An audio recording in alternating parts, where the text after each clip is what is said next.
කියලා ප්‍රාර්ථනා කරනවා. මුලින්ම කොහොමද කියලා දෙන්න හදන්නේ ඔයාලට සිංගල් නීල් මැෂින් එකේ මම ඊට කලින් කියලා දුන්නා නීල් එකක් දාගන්න විදිය, නූල් දාගන්න විදිය හැමදේම කියලා දුන්නා. ඒ හැමදේම දැනගත්තට අපි අද ඉගෙන ගන්න හදන්නේ මැෂින් එක මහන්නේ කොහොමද? මහන ක්‍රමය කොහොමද කියලා.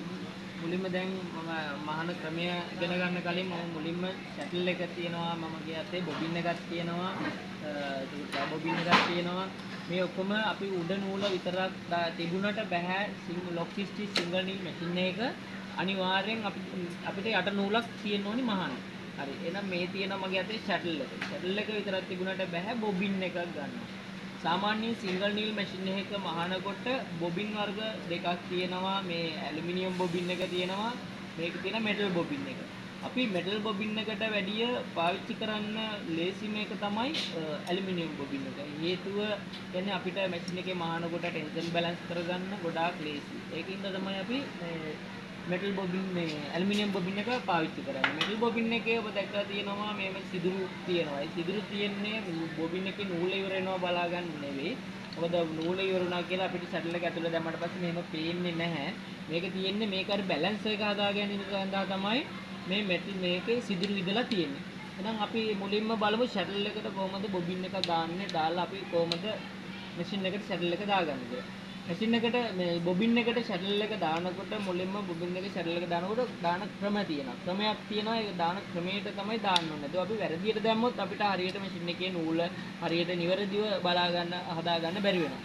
නම් අපි ඉතලම මෙන්න බොබින් එක දැම්මා. බොබින් එක මෙහෙම දාලා මෙතන තියෙනවා මෙතන ඔයගොල්ලෝ පේනවා ඇති මෙතන මේ ග්‍රූ එකක් තියෙනවා. මේ ග්‍රූ එකෙන් දාලා එතන තියෙනවා ඊට පස්සේ ප්‍රෙෂර් ප්ලේට් එක. මේ ප්‍රෙෂර් ප්ලේට් එකෙන් දාන්න ඕනේ. ප්‍රෙෂර් ප්ලේට් එකෙන් දාලා තමයි නූල බැලන්ස් කරගන්නේ. ඉතින් මේක දැම්මට පස්සේ මේක බොබින් එක ඇදලා බලනකොට ඔරලෝසුවේ කටු කැරකෙන පැත්තට තමයි බොබින් එක මෙහෙම කැරකෙන්න ඕනේ. මේ ඔබට පේනවා ඇති මේ බොබින් එක කැරකෙනවා මේ ඔරලෝසුවේ කටු කැරකෙන පැත්තට.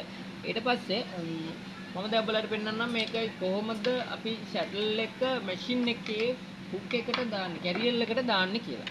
ඒකට ඒක දැන් උඹලා මෙහෙම දැම්මට උඹලට බලා ගන්න බෑ. ඒ නිසා මම දැන් අපි සාමාන්‍යයෙන් නම් කරන්නේ මේ තියලා ඉරලා මෙතන මේ මෙතනින් බලන්න මෙහෙම දාන. එහෙම දාන්නේ නැතුව මම උඹලට අද කියලා දෙන්නම් ෂටල් එක කොහොමද මැෂින් එකට දාගන්නේ කියලා. එතකොට ෂටල් එක මැෂින් එකට දාගන්නකොට මෙතන තියෙනවා ඔයාලට පේනවා ඇති මෙතනින් තියෙනවා මෙතන පොඩි කට්ටයක්. ඒක වගේම කට්ටයක් තියෙනවා මේ ෂටල් එකේ. මේ ෂටල් එකේ මේ කට්ටය අනිවාර්යයෙන් මෙතනට සෙට් වෙන්න ඕනේ. මෙන්න තමයි ෂටල් එක හරියටම මේ මැෂින් එකට වැටෙන්නේ.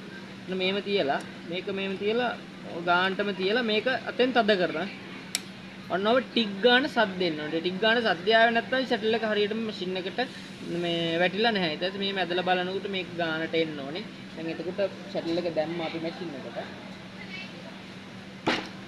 දැන් අපි ෂටල් එක දැම්මට පස්සේ මේ ෂටල් එකේ නූල උඩට ගන්න ඕනේ. නූල උඩට ගන්නකොට අපි මේම නීල් එකේ නූල පොඩ්ඩක් අතෙන් අල්ලගෙන මැෂින් එක අපි කැරකෙන පැත්තට කරකවනවා මැෂින් එක. මැෂින් එක කරකවන පැත්තට ඔන්න කරකවුවා. කරකවලා උඩ එනකොට පොඩ්ඩක් මේ අපි මේ අල්ලගෙන ඉන්න නූල පොඩ ලූස් එකට තමයි අල්ලගන්නේ. මේ නූල් එකට අල්ලගෙන ඔහම කරකවලා ගන්නවා උඩට. කොහොම කරකවලා ගන්නකොට ඔන්න දැන් ෂටල් එකේ නූල ඔන්න මෙන්න ෂටල් එකේ නූල ආවනේ. දැන් මේ ෂටල් එකේ නූල මෙහෙම අතෙන් උඩට ඇදලා අරගෙන පුට් එක උස්සලා පුට් එක අතෙන් උස්සලා මෙතන ග්‍රූ එකෙන් මෙහෙට දාලා තදට තියාගන්න. හැම වෙලාවෙම අවශ්‍ය නැහැ මේක. දැන් අපි අර මුලින් ඉඳලා ෂටල් එක දැම්මින්ද තමයි මේක ඉස්සරහට තියන්නේ. ඊට පස්සේ දැන් අරගෙන අපි මේක හිර වෙලා තියෙන්න ඕනේ මෙතන. ඊට පස්සේ අපි අරගෙන දැන් මහලා මහනම්